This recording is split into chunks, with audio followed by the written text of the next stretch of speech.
Welcome back, everybody, to the fourth episode of Blue Collar, White Collar with my co-host, Nicholas Wheeler Hughes. Nick, how you feeling these days? Fuck! That's how I'm feeling these days, Kieran. Very upset. I'm very upset Yes, well, about this. yeah. Very upset.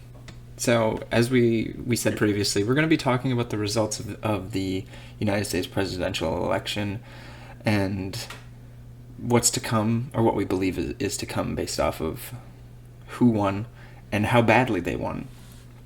So, Nick, would you like to start us off? Sure. Well, here's what happened. Is Trump won all 7 swing states. He won the popular vote. The House stayed with the Republicans. I think they gained And the seats Senate. too. Sorry? I believe they gained 2 seats as well. Maybe it was just Yeah. one. Wasn't a big shake. The Senate flipped 53-47 now, I think, for the Republicans. And the Supreme Court is obviously 6-3 right now, with probably 2 justices retiring in the next 4 years. Alito and Thomas. And they will be replaced with. So if you think about that, Trump's going to get total 5. Which is more than I think anyone. Definitely within recent history, but possibly ever. It's pretty crazy. So yeah, But it's also, and I'm sorry, it also is like a time where justices are far less nonpartisan than they used to be, right? I think Democratic judges retire when there's a Democratic president, and the Republican judges retire when there's a Republican president. That's how it is now. Except for Ruth Bader Ginsburg. Fucking lesson, wasn't it? Yeah. Jesus. So it seems like based off of what happened, there's going to be a domination from the right for a long time because, as you said, the court, if Alito and Thomas retire, there's going to be, because of how young the justices that Donald Trump nominated, Right. There's probably going to be 50 years of a conservative court, unless some people die suddenly. And then I believe the Senate... Or unless they change the structure of the court. Yeah, which I don't really think is a good idea. I think if the Democrats come in and change it, people are just going to feel like it's changing the rules just so that they can benefit. Dude, and fucking war now. I'm sorry, it's war. Like between Democrats and Republicans, dude. They'll do anything to beat each other. Yeah, and I don't think that's a good thing. I'm playing by the rules, frankly. Like it just feels as though the Republicans break the rules, we follow the rules, and they fucking win all the time, right? So let's start playing a little dirtier now. Sorry, that's how I feel. That's fair. You know, with what Mitch McConnell did with the last term, just before Barack Obama retired, when he didn't approve judges because he said it was an election year, and then they did it in the last year of Trump's. So yes, the justices, or the Republicans, definitely play dirty a lot of the times. I don't think that. Something crazy. Wait, give me a second. I don't think that I don't think it's good if both parties start playing dirty. I think if they take the higher ground in all of the ways that they can, that people will see the major mistakes that Republicans are making, and they will turn against them. And I think that's very possible to happen. But as for the Senate, I believe there's no way for them to switch the Senate back in the next election.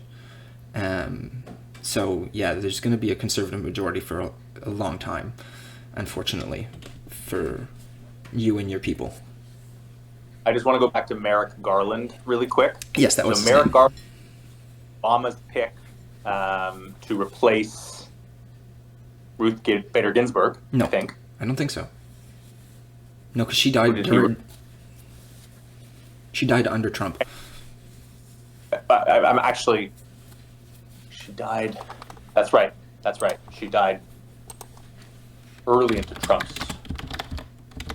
You're right. He was still alive when Obama But my point is that Obama had a pick, had a Supreme Court pick. He tried to confirm Merrick Garland, and basically Mitch McConnell insisted that they not confirm him because it's an election year, right? Even though they always do that. But ripple effect, ... Joe Biden, when he becomes president, taps Merrick Garland to be Attorney General, right?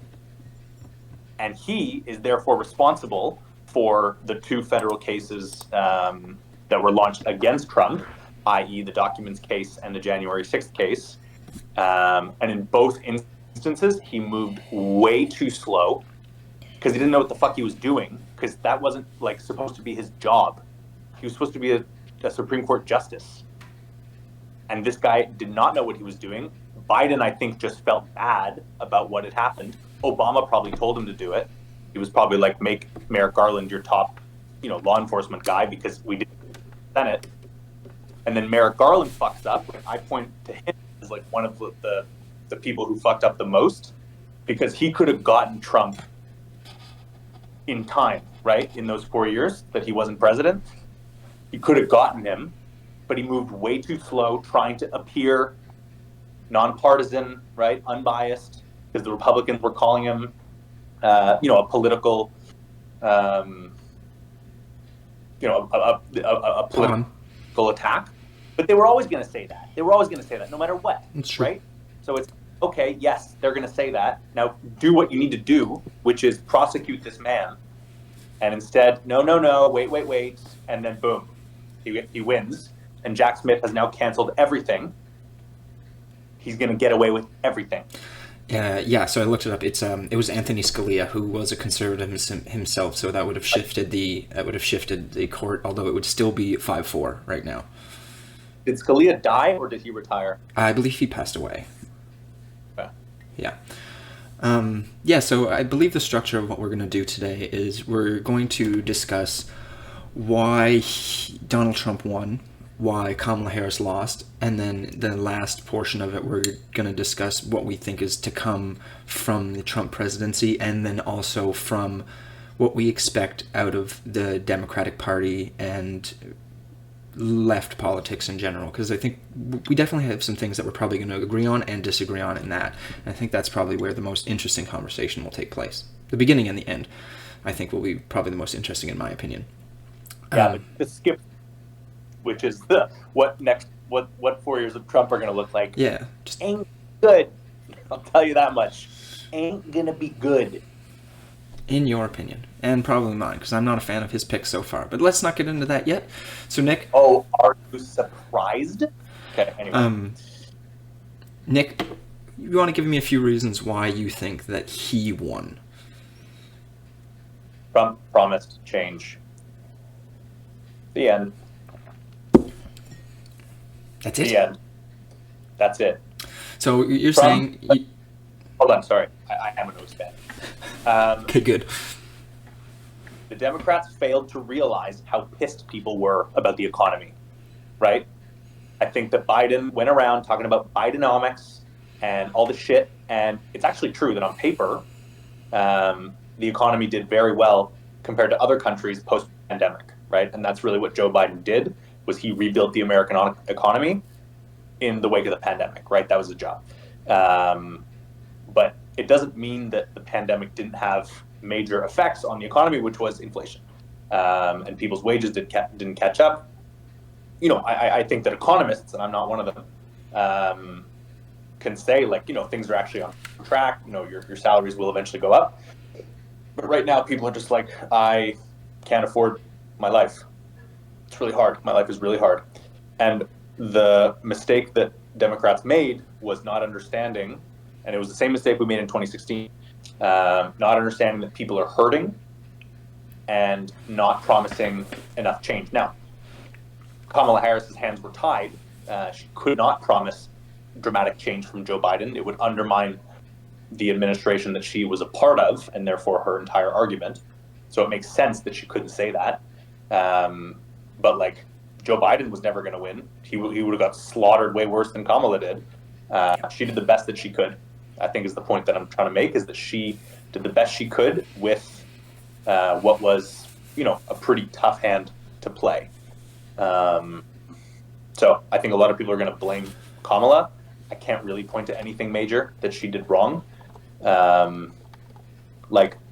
Yes, you could have distanced yourself from Biden more, but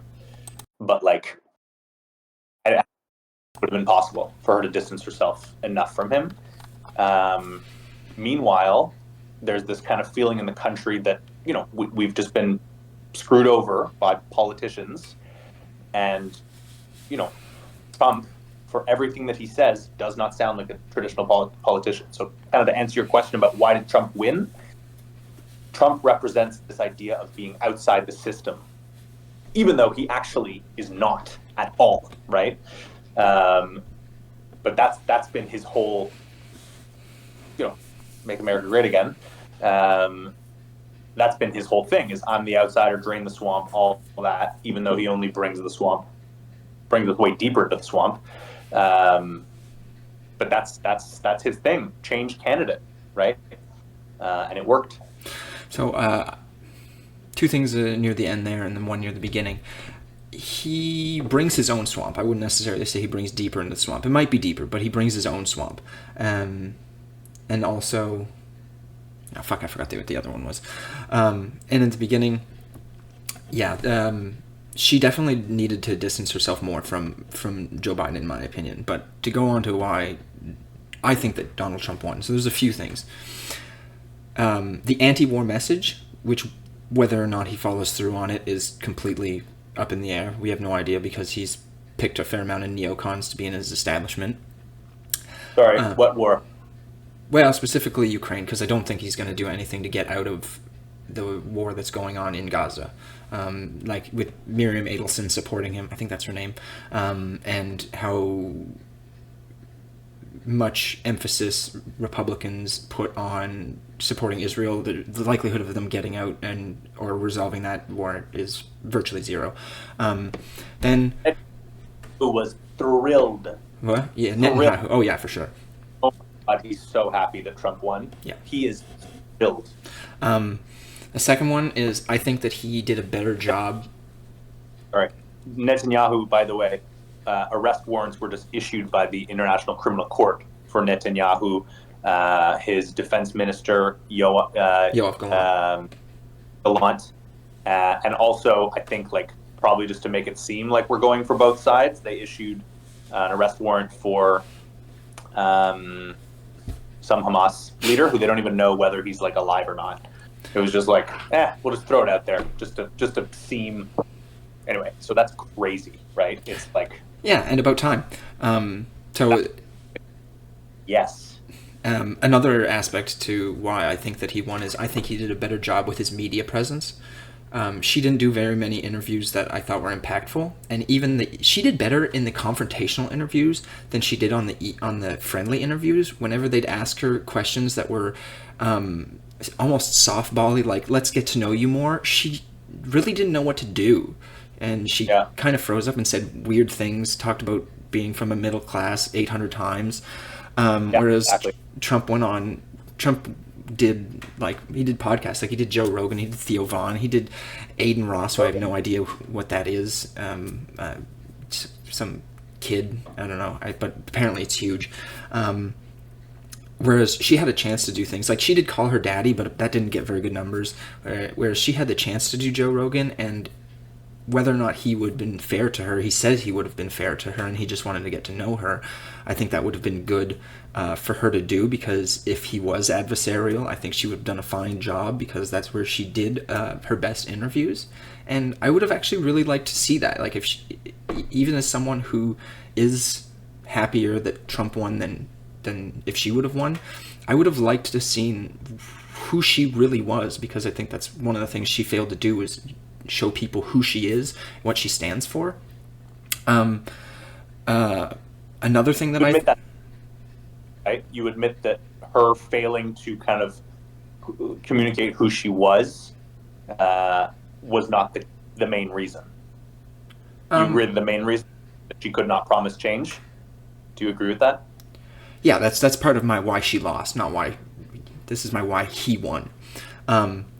Which, yes, Again, yes, her inability to promise change was more harmful to her than her inability to have a kind of clear humanity to her. Yeah, it's hard to scale those things, but I would have to agree with you on that. Another thing that I think really, really, really helped him, the fact that he was almost killed twice. Once, almost. Once, not really almost, but still, life being threatened. But that assassination attempt, it really, really turned a lot of people towards him, because when you start trying to do things like that, people are really off-put. And I know people will be like, oh, no one really knows his political leanings, but at least from my perspective, it's pretty obvious.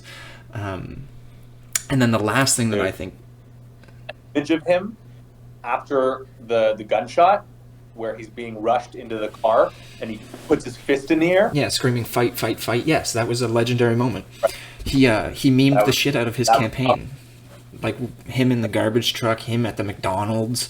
Like those pictures are legendary, and the fist in the air fight. Like those pictures are legendary on the internet. Like those things helped get young men, along with the podcast, so much more than any of his campaign promises or beliefs. Not that I really think he has that many beliefs.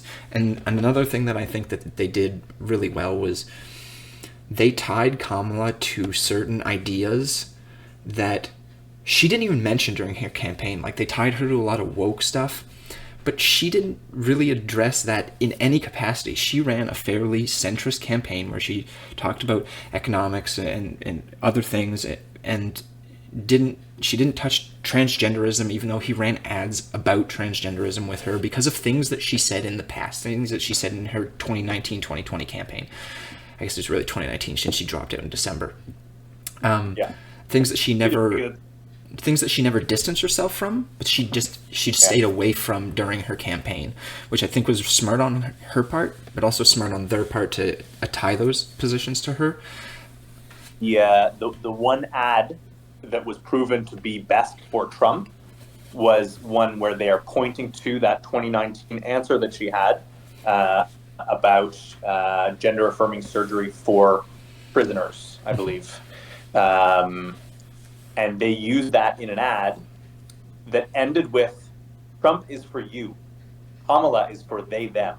It's the other way around, but yes, yeah. And that, even with the rest of that line, you could... It was a very attack. Incredibly.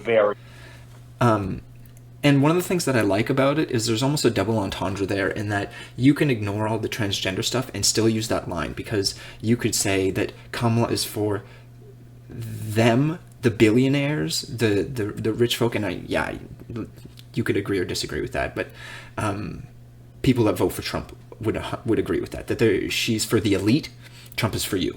And so you could drop the whole transgenderism aspect of that ad and still use that line, and I think that's one of the things that makes it a great line. Yeah, I agree, and it's a winning issue for Republicans, that even though Democrats basically didn't touch it, Republicans were all over it, right? Yeah. And again, effective. It's very effective. Yeah. Do you want to talk a bit more about like just the campaign, or do you want to move to Trump actually winning and what happens now? No, I want to talk about why she lost, like specific things because I have a few reasons of why her campaign failed. Like, we know why Trump ascended, but there's certain things that I think personally of why she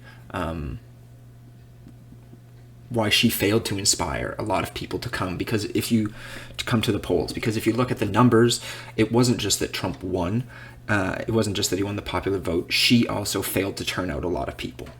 And I think that's a major reason behind her loss. So you've already... And the demographics are that men voted far more than women in this election. Just crazy on like a percent. Like relative to previous elections, you can see that the demographic that really came out for Trump this time, in 2016, it was Trump. Well, again, he lost the Popular. electoral or sorry, popular vote. But it was really white voters that came out for Trump in 2016. Working class specifically. In 2024, it was men that came out for Trump, right? If we're kind of defining one demographic, men of all racial profiles. Yeah, right? which is where I say that the podcasts that he went on, like Andrew Schultz, those things really helped him. Yeah, specifically Joe Rogan, because he's the biggest podcast. But it's not just that one. There's all the other little ones that he did here and there that also like the most humanized I've ever seen Donald Trump was during the, I think it's like an hour and 15 minutes interview that he did with Theo Vaughn, which they talked about. Well, Theo talked about getting high on cocaine and talked about Donald Trump's brother, I think, had an alcohol addiction, and that's why he doesn't drink at all, and things like that. Is the most humane that I've ever seen him be. And it was so things like that I think went a long way. The Apprentice.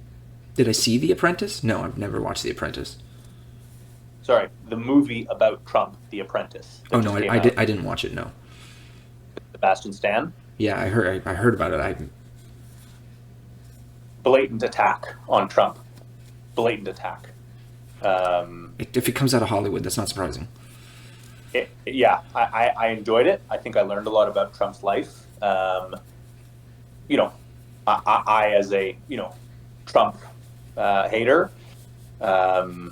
want to like, I don't know. It just, by the end of the movie, I felt like it was so clearly an attack where they were basically trying to make him seem like an inhumane monster.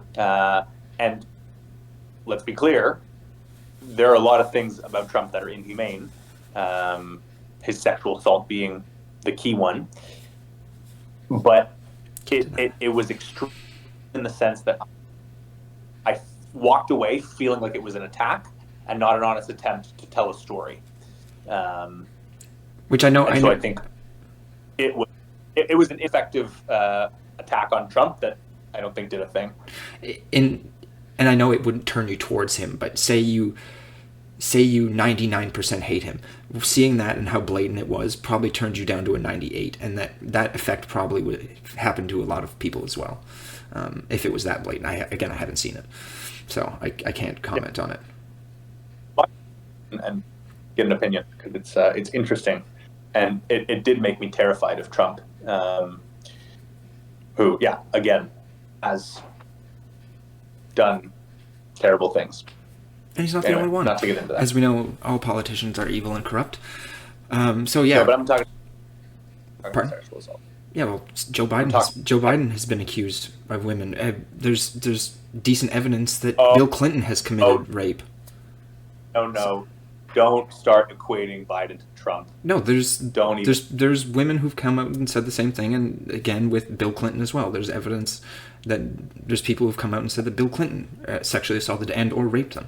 So like, politicians are scummy, evil people across the board. Anyway, it's wrong to equate those men to Trump. It is so wrong. Believe whatever you want. Okay. Yeah, so why she lost? You already said that it was because she couldn't distance herself from Joe Biden due to because of the economy being poor. That really tanked her campaign. Is there anything else about that? Any other things you think that she did? Her and her campaign did wrong that she could have won if she did better in.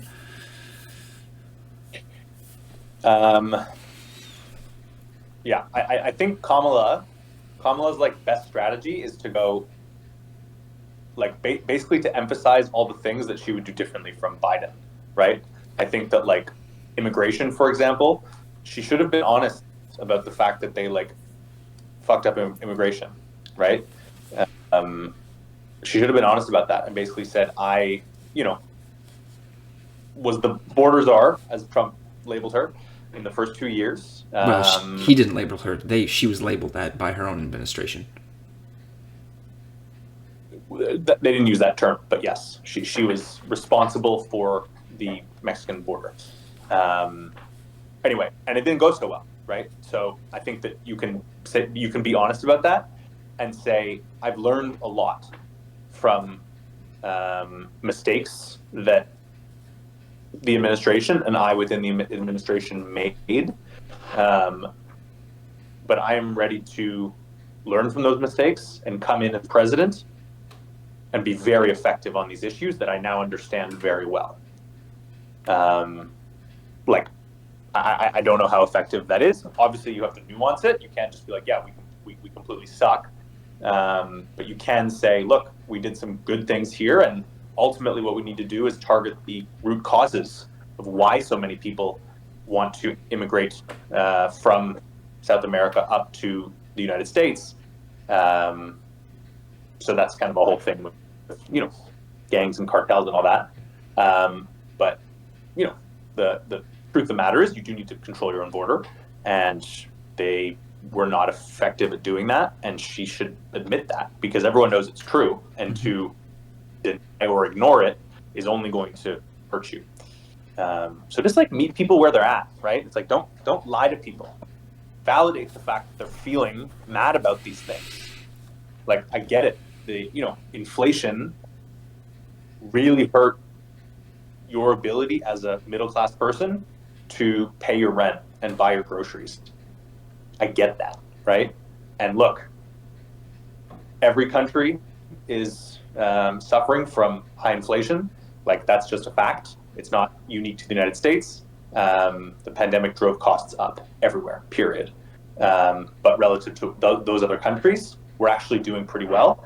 And looking ahead, I have a very clear plan to try to catch your wages up to current costs, right? And she tried, she had some ideas, right? She's talking about a first-time home buyers tax credit. They were talking about, I don't know, they had some healthcare stuff. I don't really know. It didn't feel like too concrete of a campaign. They didn't have a ton of policies that they promised. And the policies that they did promise, while good, felt like they didn't reach enough people. They were too targeted, right, at these specific groups. Mm-hmm. And a lot of people like, well, I'm hurting and I'm not a first-time home buyer. So, like, why should I be interested in that promise? Whereas Trump was saying things that are very broad, and kind of a lot more people could say, oh, that will help me, even if I don't believe it will.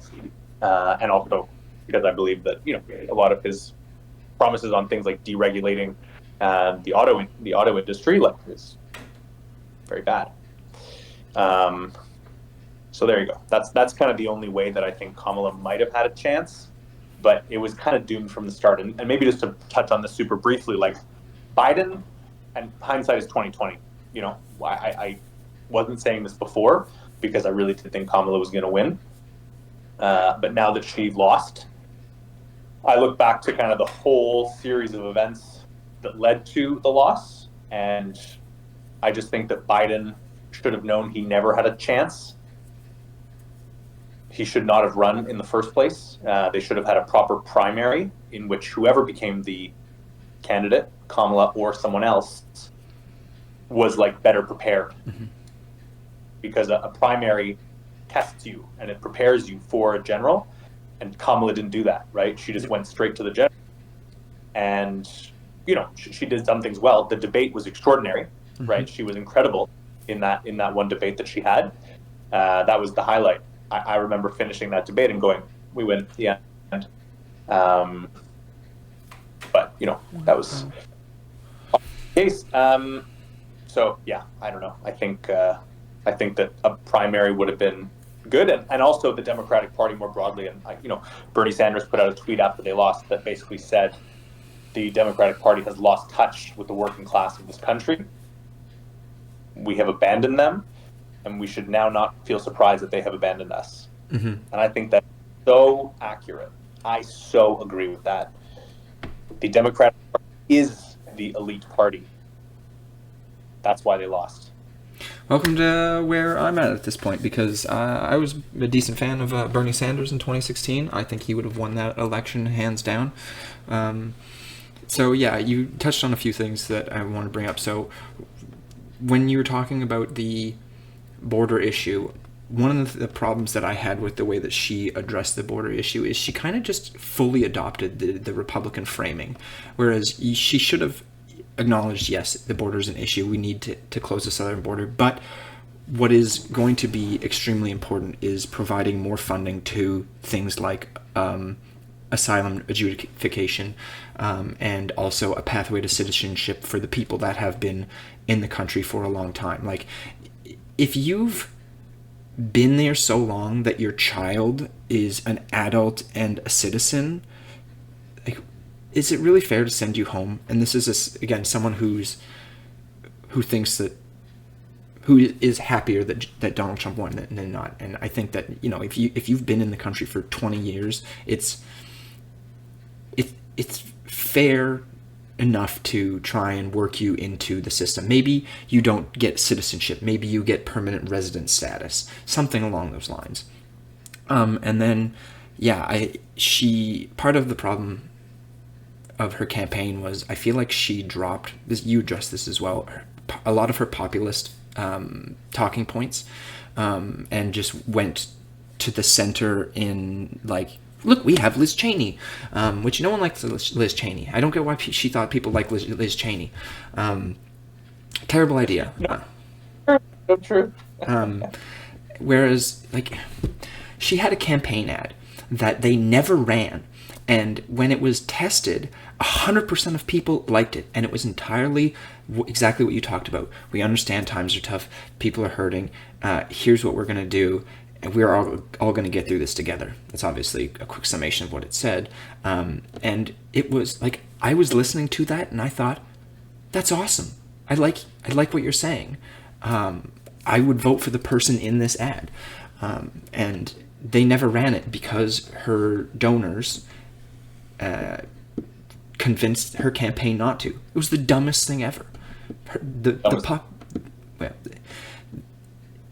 If they would have kept along on the more populist side, I think they had a much better chance. The Bernie Sanders aspect of the Democratic Party, I think, is a stronger aspect than the centrist party.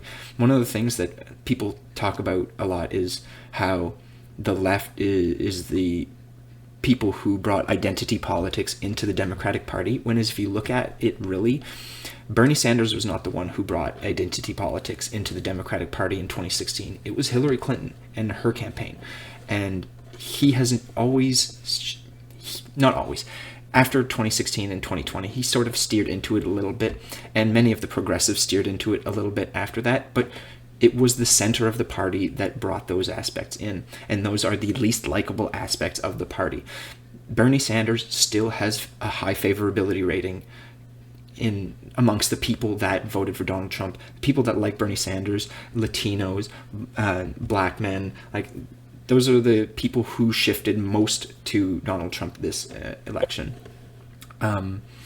Another thing, you already said she failed to separate herself from Joe Biden. 100% agree. That's vital importance, because he was historically unpopular. I think when he started his campaign, he had like a 38% approval rating. It was like Jimmy Carter level awful, and Jimmy Carter did not get reelected. Another thing that she did that I really wasn't a fan of, when we first started this podcast, we talked about how she was running a campaign of joy, and in the beginning it really seemed like that was the case, and slowly that kind of seemed, at least from my perspective, to fade away into the distance. She started having much more, instead of be like, look how silly these Republicans are, look how silly Donald Trump is, and just poking fun at them, she started much more of the existential threat topic that clearly more than half the country does not buy, because he won the popular vote. I think that was a major shift in messaging put off a lot of people, because I liked the idea of the campaign of joy and fun, and we're not gonna call you guys evil. We're like, you're calling us communists. We're gonna stick away from calling you guys fascists. We're just gonna call you idiots, effectively.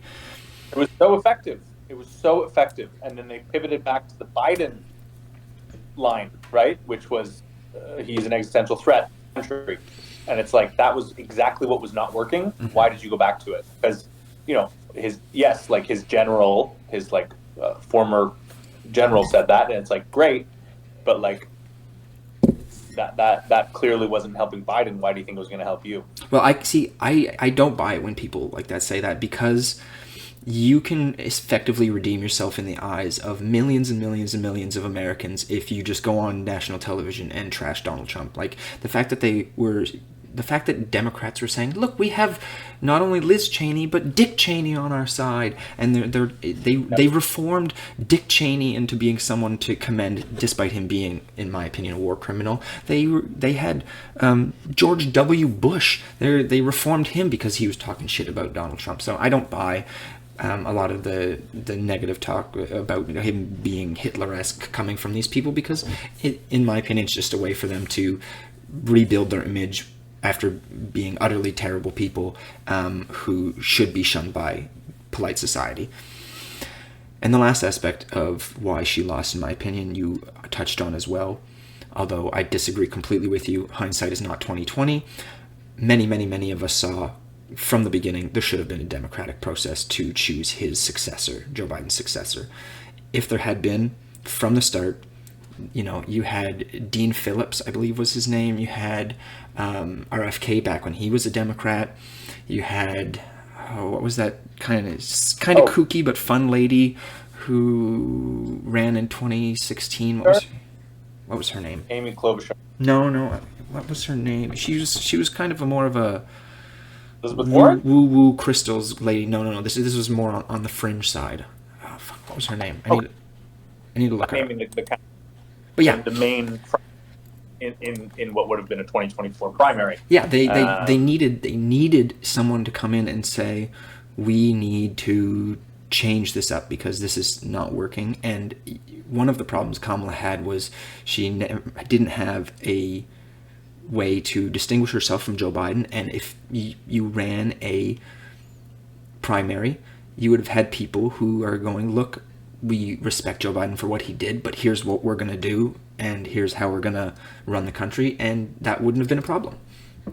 Yeah. And because Joe Biden didn't step down until after that horrendous debate, she had, 100 days or something before the election. It was the shortest campaign ever, unless you're a Canadian, in which case it's twice as long as ours usually are. And that's just not enough time to run a real campaign. And all of that, in my opinion, is because of Joe Biden's narcissism and the people around him's unwillingness to stand up to him and say, no, Joe, you're too old to do another 4 terms. And if she could have come out and said, look, Joe, you might be cognizant enough to finish this presidency, but we see you're degrading, and by the end of the next 4 years, we don't think that you will be able to run the country effectively. That would have been a message that people could have been like, yeah, that seems fairly reasonable. But when they came out and were like, he's the best we've ever seen him, people weren't buying it. No one was buying that, except for, hard Democrats that were never, ever going to question it. So that's my theory of the case. Agreed 100%. Biden should have gotten out way earlier. He should never have run. He should never even thought about it. And I'm angry at all of them. I just the Obama coalition, right? The kind of, because when you think about it, the last 4 candidates, Obama, Clinton, Hillary Clinton, Joe Biden, Kamala Harris, are all in the same camp, right? And yes, they won twice with Obama and once with Biden, so it's not like it was doomed to fail. We haven't touched on the gender piece, but that was huge, right? I do think that there are a lot of people in America, particularly men, who do not believe that a woman can be president.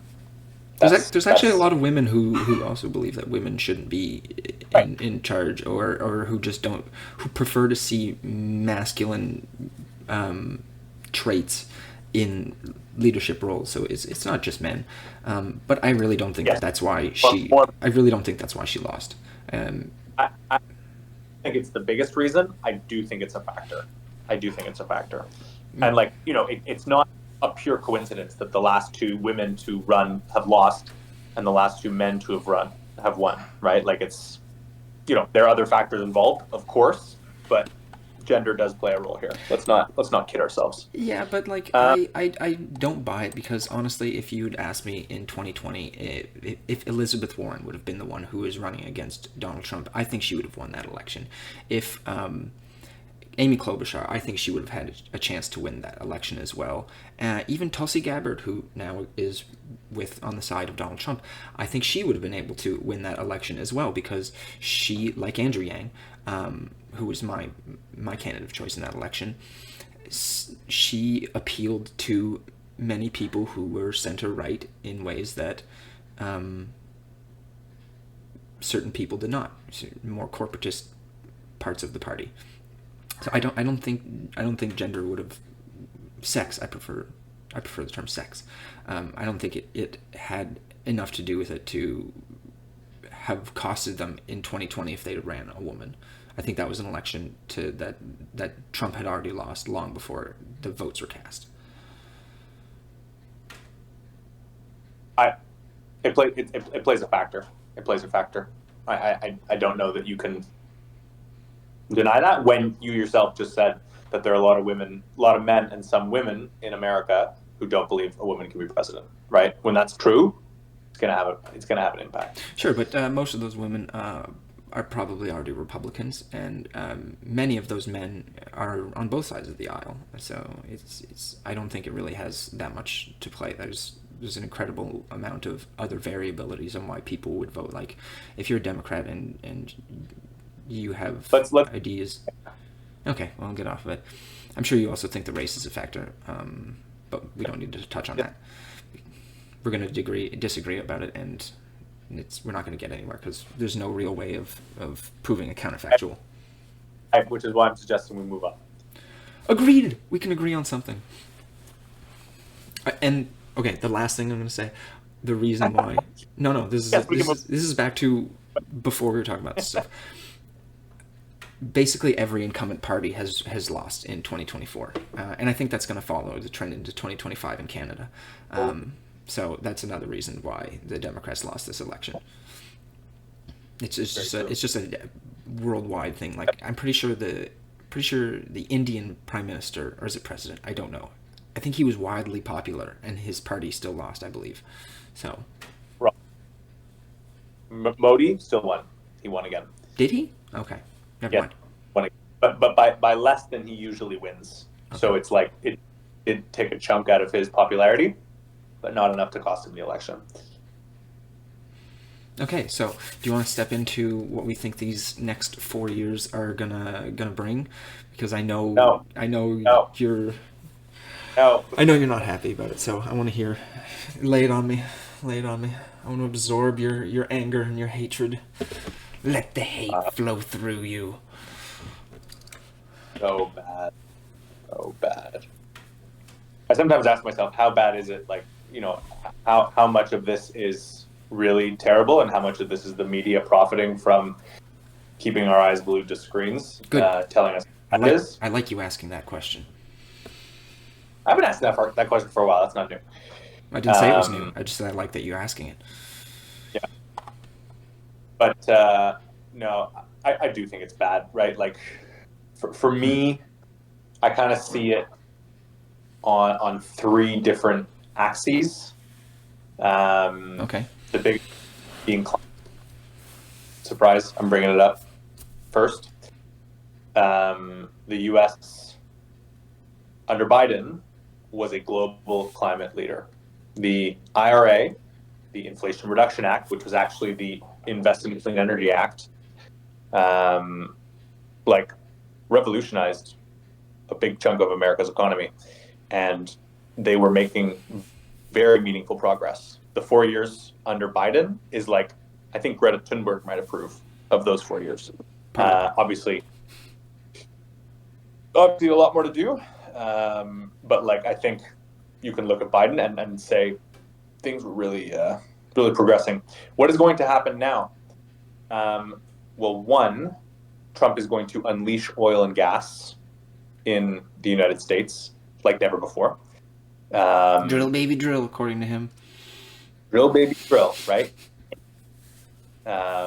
So there is the added emissions that are going to come from, from the United States.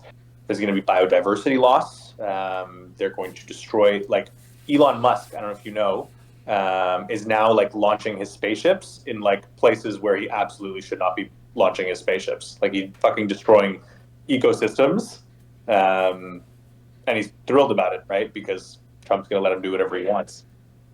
So there's climate, there's biodiversity, and then there's the message to the world, right? Which is that we are no longer interested in fighting climate change.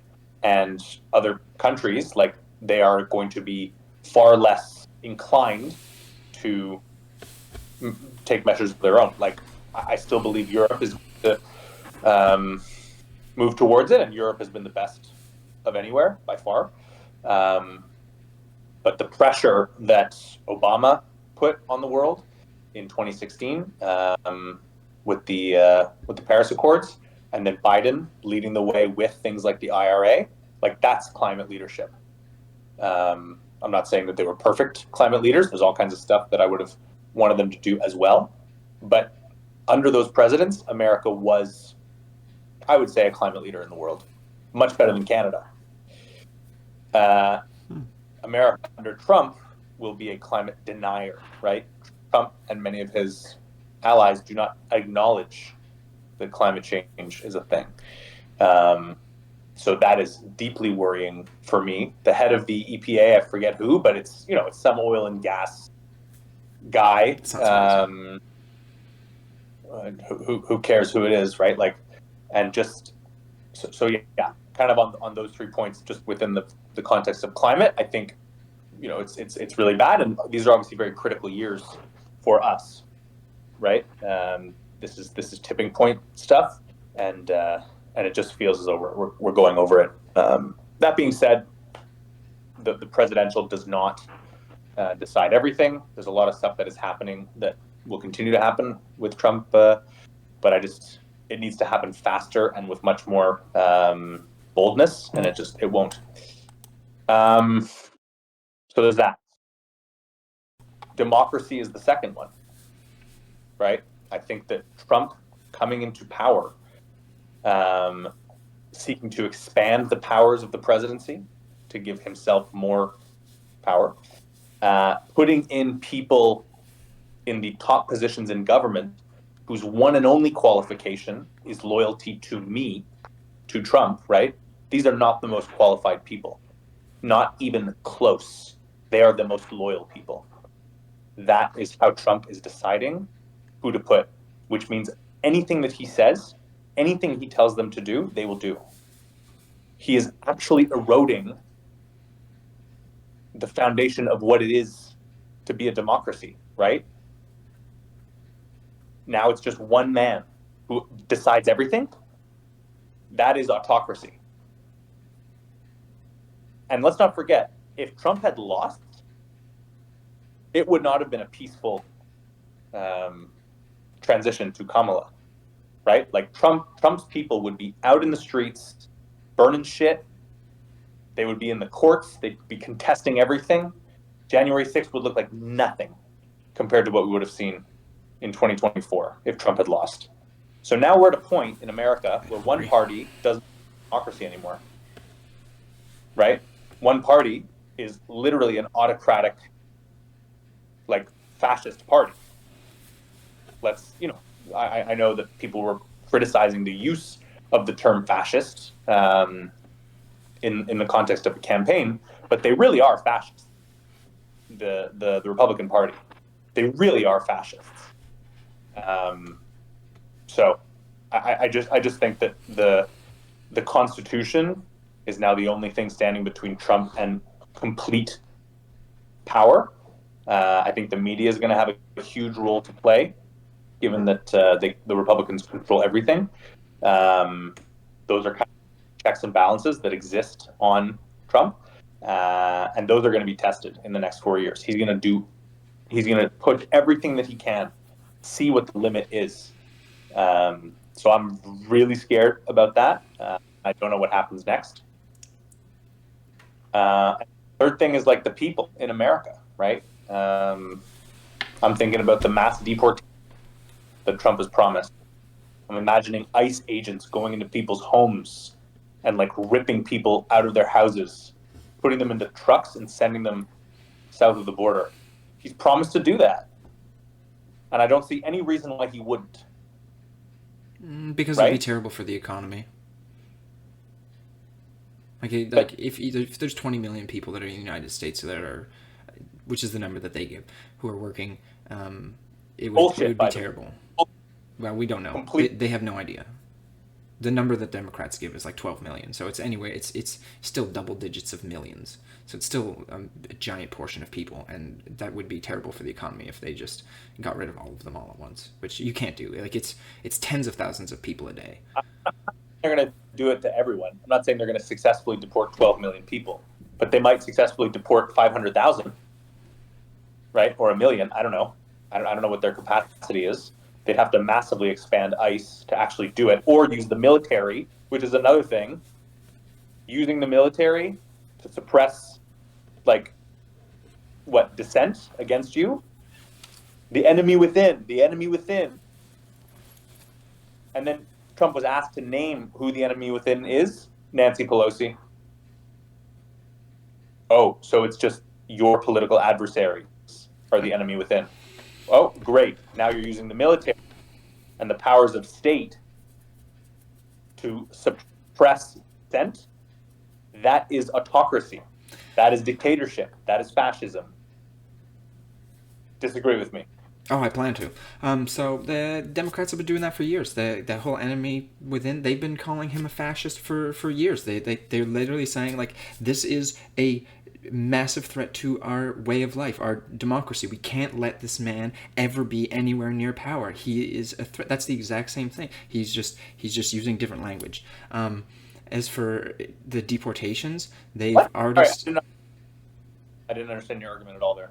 Can you explain what you... him referring to party leaders like Nancy Pelosi as the enemy within is the exact same thing as them calling him a fascist, because they have explicitly said we can't let him anywhere near power. Yes, it is. It's 100% the same thing. They're saying this man is a threat to democracy. That is saying he is the enemy and we can't let him anywhere near power.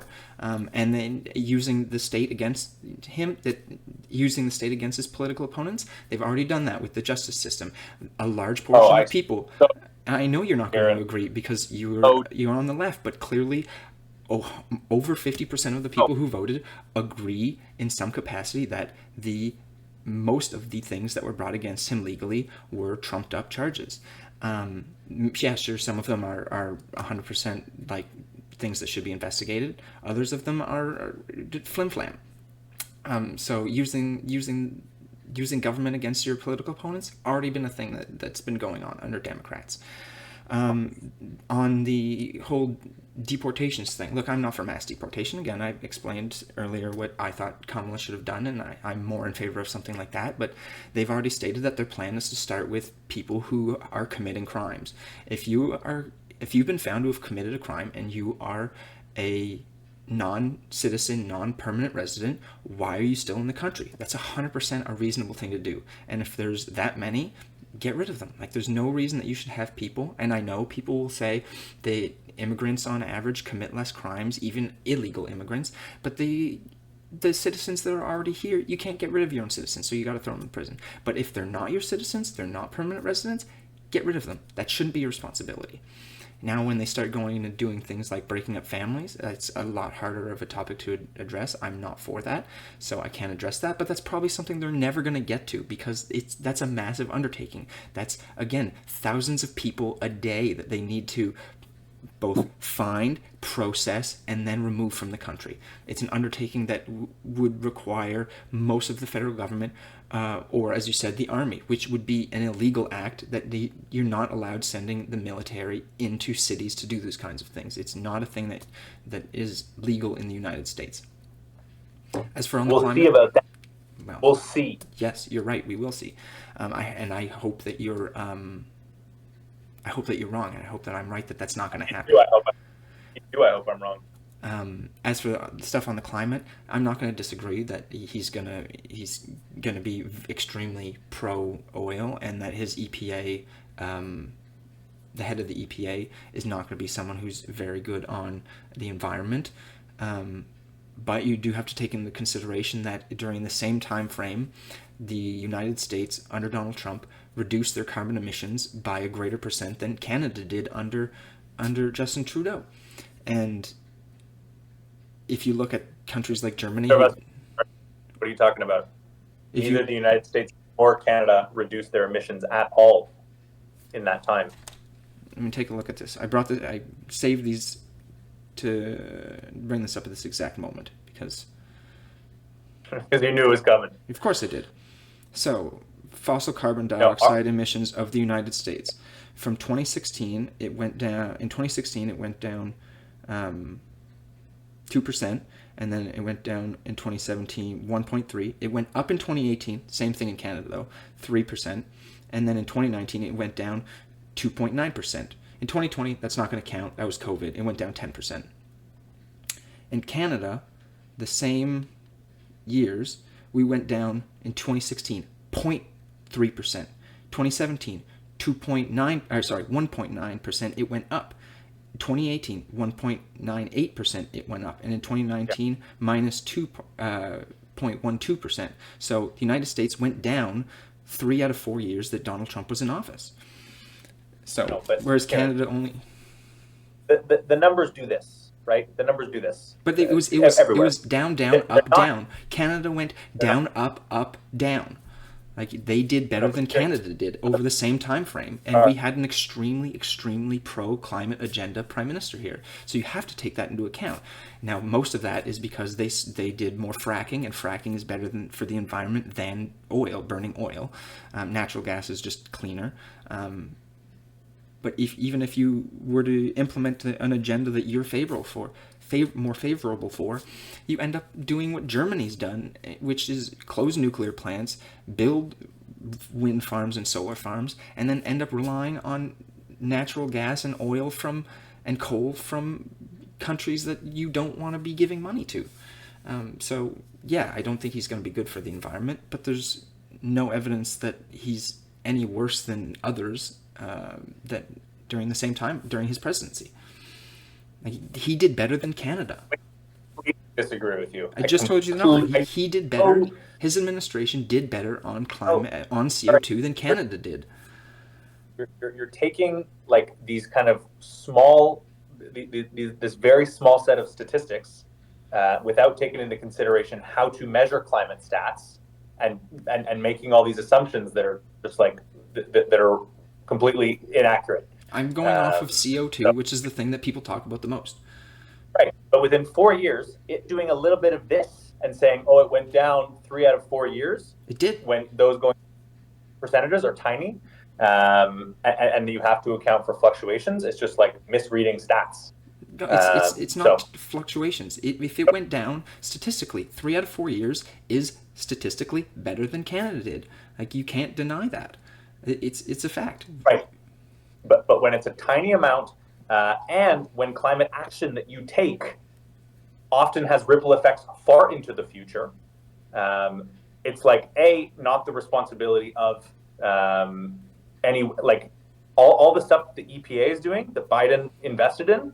We're actually going to continue to see, like, over the next 4 years, over the next 10 years, right? It's not as though it's like, oh, Biden's in, he did the EPA, it goes down, and then Trump, he's unleashing oil and gas, it just goes up. It's like, well, that's not how it work.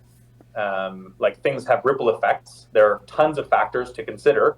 And when you know that statistics do this, and that if there is not a clear trend down or a clear trend up, you really can't look at anything except the fact that it's stable. And that's true in Canada, and under Trump, that was true as well, right? Like, Canada has not been a climate leader. Let's be super clear. Justin Trudeau's full of shit when he talks about climate. Full of shit. Well, that we can agree on.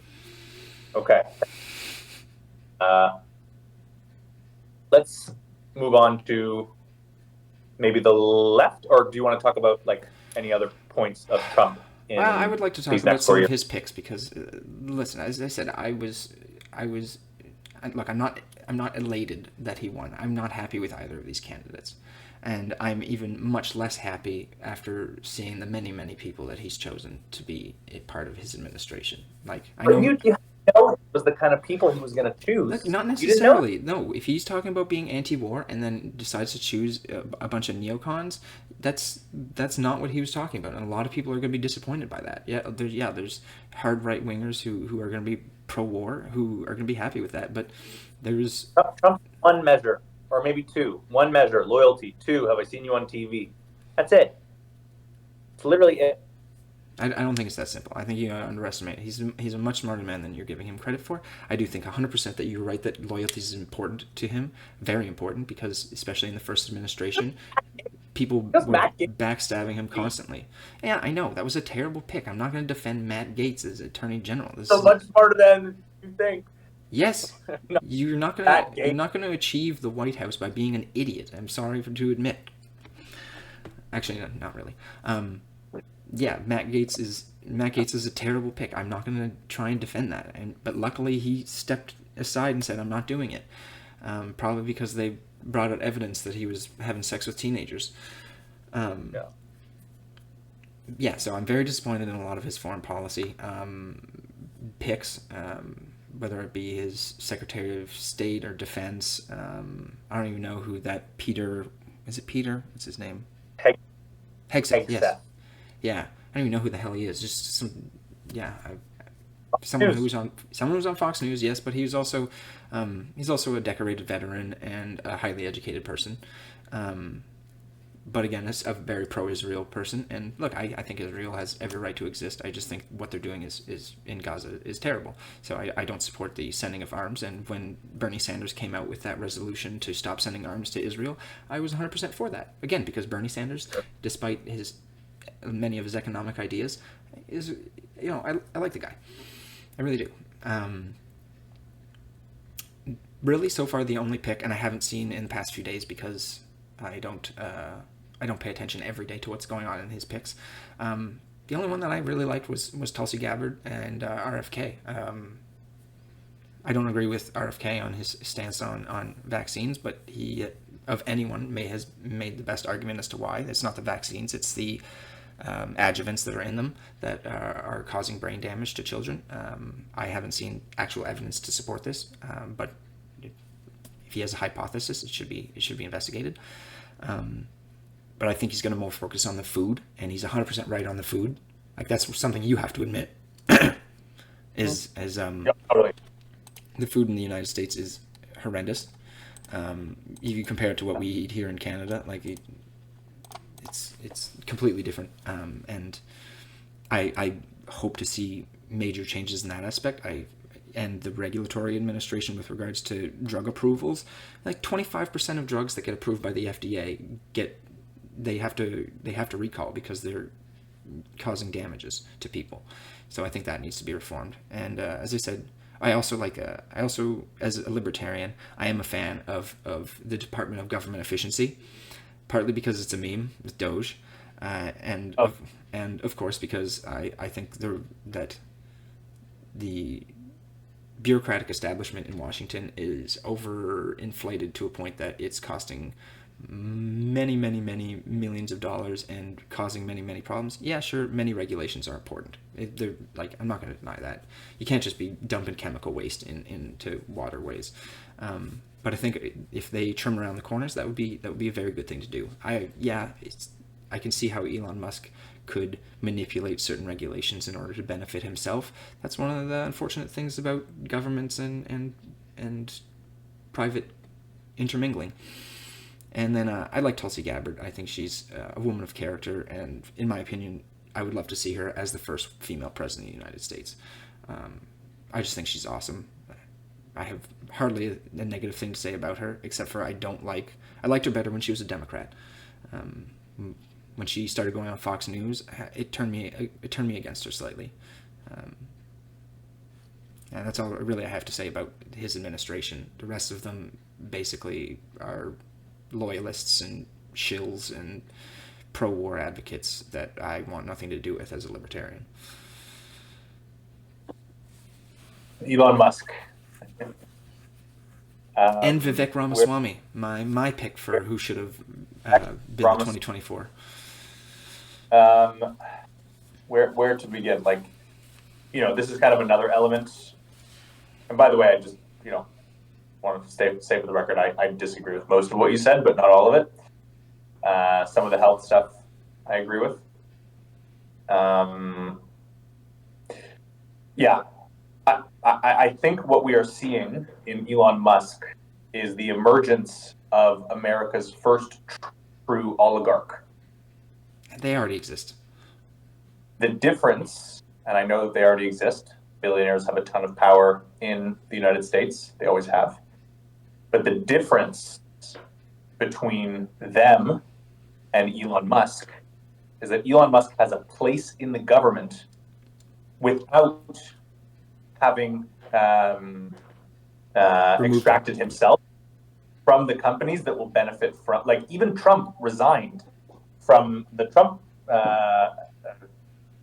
administration, or what was it called? The Trump company? I have no idea. But yes, Whatever. he removed himself from his own corporations. Yeah, I think It's that's like a terrible thing. I like Elon Musk because he's ridiculous, but it was wrong for him to accept that position while he's still, they should have just left it to Vivek, and Elon shouldn't have been involved. Vivek Ramaswamy, that guy's an asshole.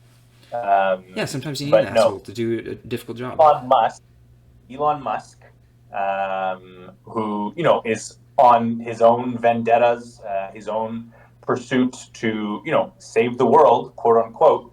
And I actually think it's a great company, and I'm actually super for the fact that Elon Musk was able to modernize electric cars. That's great. That's great. But Elon Musk of today, who owns Twitter, X, and potentially MSNBC, who has a place. Oh, no way! Is he going for MSNBC? I've heard he's trying to buy MSNBC. That's hilarious. Again, another thing I don't like. But yeah, and hilarious in a terrifying way. Just to be super clear. But no, the fact that Elon Musk has been given, the Department of Government Efficiency is not because he wants to make government more efficient. It's because he wants to make government work better for him. That's what he's going to do. That's literally what he's going to do. And that's my point about the oligarch thing, which is that in Russia, right, which is an oligarchy, the oligarchs hold the key roles of government, right? They hold both the money and the positions of power. Right? In America, the difference is that, yes, they have their lobbyists who are offering crazy sums of money to fund campaigns. So yes, they have a ton of influence, no doubt about it. But the billionaires do not sit in the highest roles of government and make decisions that benefit them until now. Unless those billionaires are sitting in Congress or the Senate, which there are some. No, but it's not as though you are being tapped to run an agency. No, I agree. Right? It's different. You can be a billionaire and run for office. That's fine. You should probably recuse yourself of all of your interests, and that's why Joe Manchin was kind of sketch. And there's all kinds of sketchiness, but the Joe Manchin thing was pretty public in that he was using his position as a senator to favor companies that he was invested in. So that's sketchy, but this is a new level, right? This is a new level of corporate power in America. And when we're talking about the root causes of why the working class is hurting, it's not immigrants.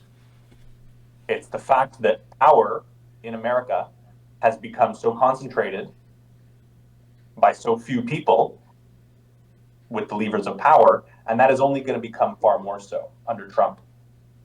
The amount of people who have power in Trump world, I can probably count on this hand, right? Because most of the people who are heading these agencies are just there as goons, right? This is going to be entertainment like we have never seen before, in the sense that all of his people are like TV personalities who are going to do awful things and make a huge drama out of it.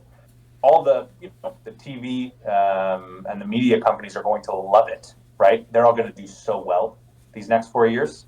All the big ones are going to do so well. They're going to rake it in these next 4 years. Oh yeah, glued. People are going to be glued to their screens. That's hard to say because people don't buy it anymore. Like so many people have turned against mainstream media because they were lying to them. Like every mainstream media outlet except Fox News was telling people that she was going to win, and while they weren't as certain as when they were saying Hillary was going to win, they still deluded people into thinking that she was the she was the favorite when clearly he won in a landslide.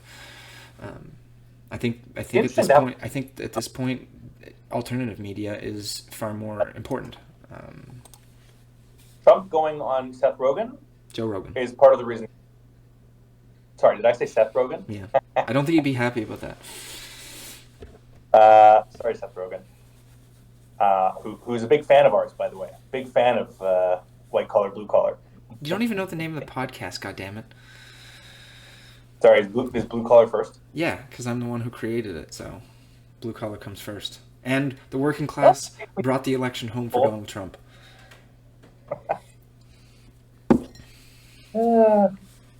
Yeah, anyway, I'm taking off my white collar. Like, look, I don't disagree with a lot of what you said about Elon Musk. Like, I don't like billionaires' involvement in the government, especially as you said, if they don't recuse themselves from their companies. I don't think but the more media companies that he buys up, I don't think that's a good thing either. I don't think billionaires should be owning media companies. I prefer independent journalism and independent reporting myself. I'm not on Twitter/X. I don't watch any of these news like mainstream media. I don't even like calling them that. It's corporate media, which are then owned by mostly billionaires. And so who really controls Washington Post being owned by Jeff Bezos? None of this is good for society. And yes, you're right. Elon Musk being a part of the administration in a way that has a massive amount of influence on regulation specifically that he's going to be able to tweak in his favor. I don't think that's a good thing. So, conflict of interest like we've never seen before, right? There's never been a conflict of interest as blatant as what is happening now with Elon Musk as a part of Trump's administration. Even though it's like not officially, like it's like this weird gray zone where they're like, oh, but it's not like an official department. It's an unofficial like government adjacent department. Like shut up. Yeah, see, I haven't been paying attention long enough to politics to be able to say if there has been a greater conflict of interest, but I would have to say in what I know, I have to agree, yes. I'm sure back when the Rockefellers ruled everything that was the case, but I think we should probably move on to the left because that's a much more interesting topic to cover. I was going to say, I think there's a lot of interesting things that could happen depending on how they decide to react. So I've rambled on for a while now. So do you want to start us off while I cover my mouth to cough? Sure. I kind of touched on the Obama coalition earlier. The Obama coalition is over, right? That kind of era of the Democratic Party, which I think lasted from 2008 to 2024, is over now. I think that we are about to see the Democrats take a hard look in the mirror. And let's remember, in 2016, the reaction to Trump winning was fury, right, by the left, in the sense that everyone was out on the streets marching, right? The Women March, Me Too followed soon after Trump's first win. There was all these accusations that Russia had been involved. It was kind of as though the left refused to accept Trump's victory the first time around. It was a fluke, they saw it as. It has to be a mistake, right? It has to be, you know what I mean? And I think the second time, what we're seeing is a much different response from the left, which is, oh my God, like it's like we're stunned, basically. Paralyzed. and totally confused as to how we got this so wrong when the stakes were so high, right? The left spent the entire campaign, Trump came in 2016, and that's been another huge defining element of the Democrats is the anti-Trump party, right? And I think that one thing that we are realizing is that to be anti-Trump is not enough. You got to be for something. Mm-hmm. And I don't think it's clear what Democrats are for right now, which is why they lost. So my whole point is that and obviously we're Canadian, but as a member of the left, as a progressive, living in a country who is about to elect a right-wing populist in the next federal election. You have a year, so we should be good for a little while. We got a year. We have a year, and probably not even that. We know the Bloc is not supporting Trudeau anymore, so it's just the NDP. So basically, I think that there's a lot of reflection that needs to happen.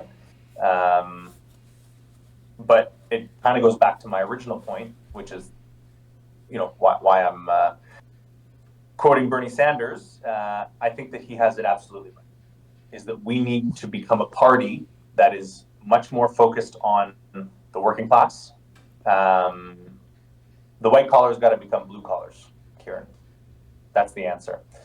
No, can't happen. Doesn't work that way.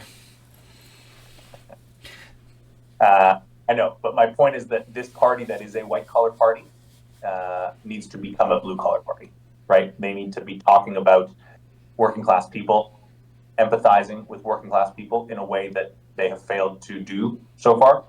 I think that we got to become more populist, straight up. We need to take a much harder stance against corporate interests. That's just such a thing that people are upset about, is this feeling that all of the wealth is flowing upwards and that we, the middle class, are not getting ahead. That I think is a very valid feeling that only one party has confirmed. So we and it is true, right? The Republicans basically said, we hear that you're feeling bad. And the problem is immigrants. So they acknowledge that there was a serious problem, but they just misdiagnosed it. To be fair, they also say that it's the political elite. They just throw in illegal immigrants in there. It's both things. Yes. But what they're not talking about is like billionaires, the billionaire private class. No, just political elites. Exactly. It's just the people in Washington and not the people who put the people in Washington there, in many cases, right? So it's kind of like we got to get real about what the problem is here. We got to realize that unregulated neoliberal capitalism has not gone so well in the last 45 years. The big changes need to happen if the middle class is to once again be able to thrive in the way that they did in the post-war period between 45 and 75, I would say, and particularly after the civil rights movement. But the point that I'm trying to make is that the Democratic Party that I see emerging looks much more like Bernie Sanders' party, much more like Alexandria Ocasio-Cortez's party, than the party of Barack Obama, Joe Biden, the Clintons, and Kamala Harris. We'll see. Yeah, I definitely agree with a lot of that. It's interesting and I know you called Joe Biden part of the Barack Obama sphere, and yes, he definitely is in a certain way, but in 2020, he was not the Barack Obama candidate.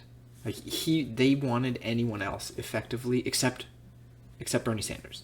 They had Amy Klobuchar's or Pete Buttigieg. I think there was another person in there who I'm not remembering the name of, other than Elizabeth Warren and Bernie Sanders. And they were more the types that Barack Obama wanted. It was only when they realized that Bernie Sanders was going to walk away with the nomination that clearly a call was made or something.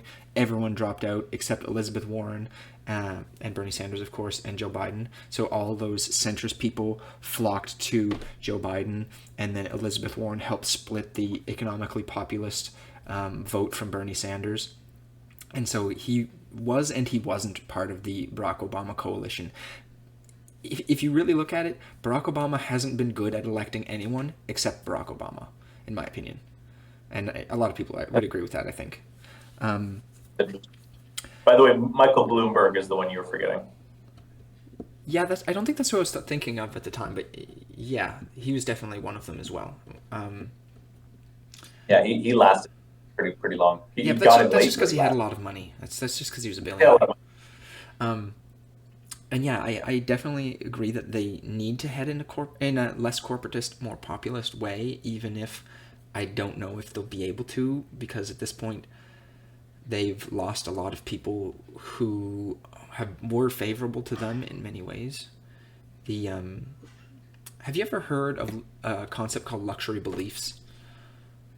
No. So effectively, it's that there's certain ideas that you can afford to believe if you are well off enough, and that if you are poor or low enough middle class or working class, you can't afford to adopt these beliefs. And I think part of the problem with the left is that a lot of these beliefs were adopted. As I said earlier, it was part of the centrist aspect of the party that brought it in under Hillary Clinton, the more identitarian, it was sexism and that stopped her from winning. It's all, it's a race thing. That was the center. But a lot of the progressives also adopted that, and that's one of the things that I disagree with you on. I hope, while the populist aspects of Alexandria Ocasio-Cortez, it's a rough name to say if you don't say it a lot. I think those are good for the party, but she still carries a lot of these luxury beliefs in her ideas, and I think that the Democratic Party needs to drop those in order to pull a lot of people that went to Trump back to the center. A lot of your working class people, but both of all sorts, but your Latinos who don't like the term Latinx, white people who don't like the degradation of their entire race as they feel it has been, a lot of Asians because of the discrimination that's happening inside of higher institutions, and until they get rid of a lot of these luxury beliefs, I don't think there'll ever be a working class party. And that's why I want the Bernie Sanders wing to win, because he typically doesn't associate with those ideas. If those ideas are brought up, he tends to steer back to the working class versus billionaire class message. When people bring up how race is linked with poverty, he brings it back to poverty, because that's really, there's more poor white people than there are poor black people, but that's just because there are more white people, and so he doesn't want to degrade poor white people by making it only a race thing, and that's what they need to get back to, in my opinion. But I don't know if they will. I think a lot of the elites are snobby and they look down upon working class, blue collar people, whichever term you want to go with, and sneer at us, and will deny the reasons why they lost the election, and will blame it on things like sexism and racism, even if you think those are parts of why she lost. You don't think they're major parts of why she lost. Whereas a lot of people, from what I've heard, have been saying things like that. And I think until they actually deal with the fact that they lost the working class, which was the Democratic base forever, they're like, if they don't do that, the Republicans are going to sweep the next several elections. No, but I think the Democrats are smarter than you think. I think that they're going to draw these conclusions. I think the people who don't draw these conclusions are going to get kicked out pretty quickly. Because let's not forget, like, there are still a ton of people in this country who, loathe Trump, right? Trump only won the popular vote by 2.5 million votes or something. which is significant, but like it's a percentage, maybe a little more. And the anti-Trump movement is going to be very strong. I think that once the left kind of feels re-energized, I'm not sure what is going to re-energize, like 2026 midterms.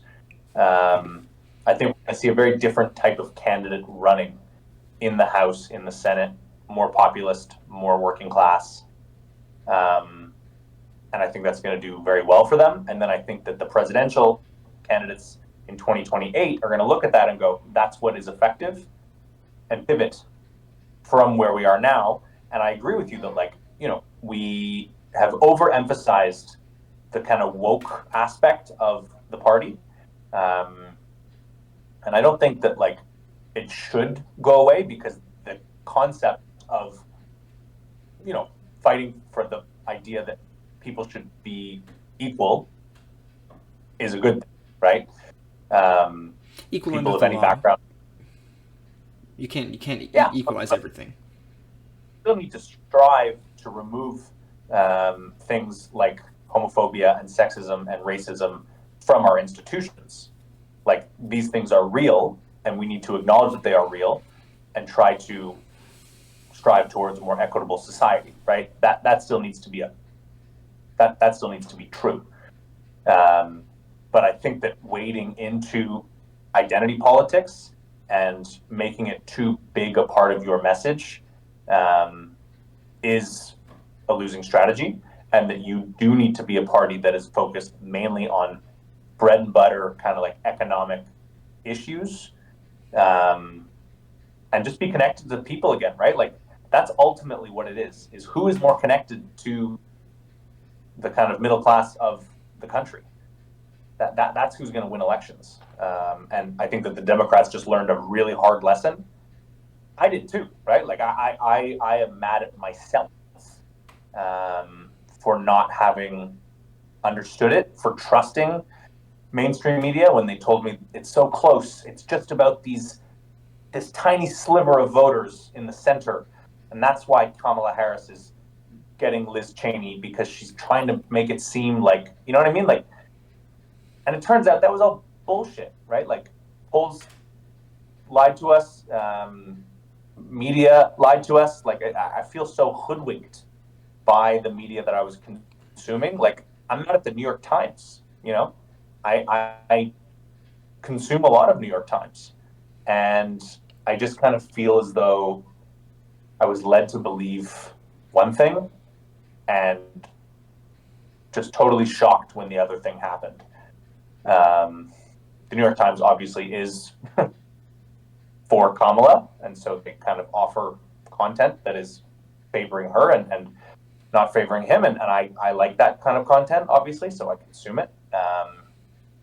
I also think it's hard to, like, be unbiased, to kind of be equal to both sides when one side is led by Donald Trump, who is, again, in my opinion, a fascist. Like, you can't really say, okay, well, here are some pros and cons of Trump, the fascist, and then here's some pros and cons of Kamala, who, is relatively unknown and was a prosecutor in California. I mean, sure, you can. You can offer them. That it's just whether, and it's up to people to make those decisions. But just my point is that I never understood the extent to which Americans desperately craved change, because these kind of institutional, more establishment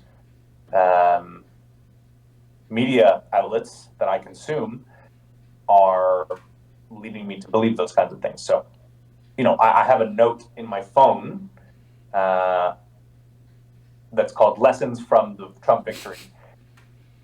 It's all these things that I was not conscious of before, and feel I need to be conscious of now, because the game has totally changed, right? Everything has changed with this win. Everything is different than it was 2 months ago. So buckle up, because these next 4 years are going to be brutal.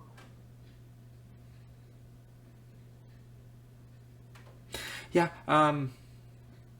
Yeah. There's definitely a fair amount of that I agree with. I would say I'm really happy to hear that you're upset with your media sources, because corporate media is just, it's untrustworthy, and no real media is trustworthy, and that's one of the things when you said about That's not true.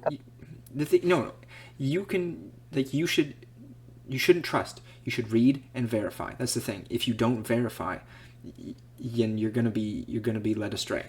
And it's not that independent media is trustworthy, because they're not. But one of the reasons people trust independent media more now is not because they claim to be unbiased. It's they say, here are my biases. You know what I think. I'm gonna present you this information. This is why people like to listen to Daily Wire, The Young Turks, Kyle Kulinski, Peter, what was his name? Anyway, Breaking Points, which is my favorite news show. They tell you up front what they believe, and then they give you their perspective. And if you balance out your media diet with people who will tell you different things, then what you believe to be true is the intersection of what they say. A Venn diagram of everything that they say in common is the truth, and everything that they disagree on is opinion. That's the way forward.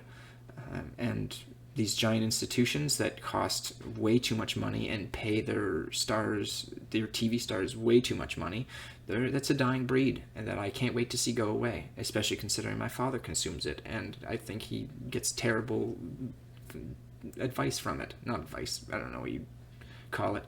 Yeah. Well, the traditional media has a very important role in society, right? Which is holding power to account. The whole point is that if people in power do sketchy things, the only point to find that out is the media. Sure, right? But the media is not necessarily TV channels. With money and expertise and resources that can go and find those things out, right? It's not as though we can just say, oh, let's just have Joe Rogan's and Theo Vaughn's and alternative news sources. Let's get rid of the CNNs, the New York Times, MSNBC, Fox News, and all the others. It's like no. They still have a role. But then who is going to uncover corruption? Well, here's the thing. The New York Times, investigative journalism is something that the New York Times does very well, and I actually stand by that. And I'm not saying the New York Times is bad. It's just that to your point about kind of balancing out your media diet, I need to do a better job of balancing out the media that I consume. And I'm still going to listen to the New York Times, like the Daily. I've learned so much from the Daily about just like the world, different countries, what's going on, systems. Mm-hmm. But when it comes to domestic stuff and elections, especially polling, like all this bullshit, I'm done with all that. I'm done with that. Good. Because they are so unbiased. But yeah, when the New York Times is talking about what's going on, in India, that's super interesting to me, right?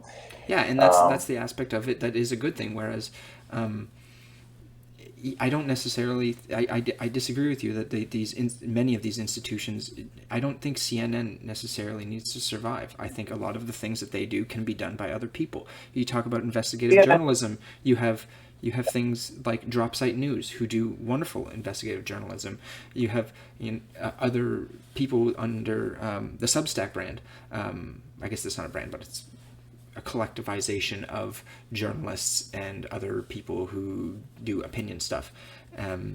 There's wonderful people and they're going to the source. They're going to readers who are willing to pay for it. And sometimes I'm sure some terrible stuff comes out of it, but there's also some great stuff, and the great stuff will rise to the top. Is it the cream that rises to the top? Anyway, I don't think that the institutions are going to transform. They're going to be new things. Like if you want to see a independent media that looks just like mainstream media and does reporting just like mainstream media, go look at Breaking Points. They're so professional in terms of the way that they look. You could put it on the TV and someone would think that it's the same thing in terms of funding as a CNN or a Fox News. You don't need to spend millions of dollars on your hosts and stuff. It's just a waste of money, and it's going to collapse that entire industry. The way that your Mika Brzezinski's and what's her co-host's name, Joe Scarborough. Like, those people get paid millions of dollars and they don't deserve it. They're hacks. Like, yeah. I think we've gone on for quite some time, so I'm happy to wrap if you are. But I think this has been a good discussion. Enjoyed it. I'm as frustrated, if not more frustrated than ever, just kind of having hashed out a few things. And, like, in these conversations, you kind of have certain new ideas, and obviously cool to bounce back and forth between two people who don't agree on everything, but also who don't disagree on everything. That's why we do this. Yeah. I'm just gonna. I don't know if I said this. I think I said this when I was on call with one of my friends earlier, but I'm going to give myself a pat on the back. I'm 0 for 6 for calling elections. That's a perfect run, just in the wrong direction. So go me. All I need to do now is root for the candidate that I don't want to win, or that I don't want to win, and then I'll end up getting exactly what I want. I'm kidding, of course. I really think J.D. Vance as the Republicans' 2028 candidate for president. Hopefully it's someone a bit more interesting. Anyway, see. Thanks for the good discussion. I hope everyone enjoyed this hour and a half length discussion. Do you have anything else to say before we wrap up?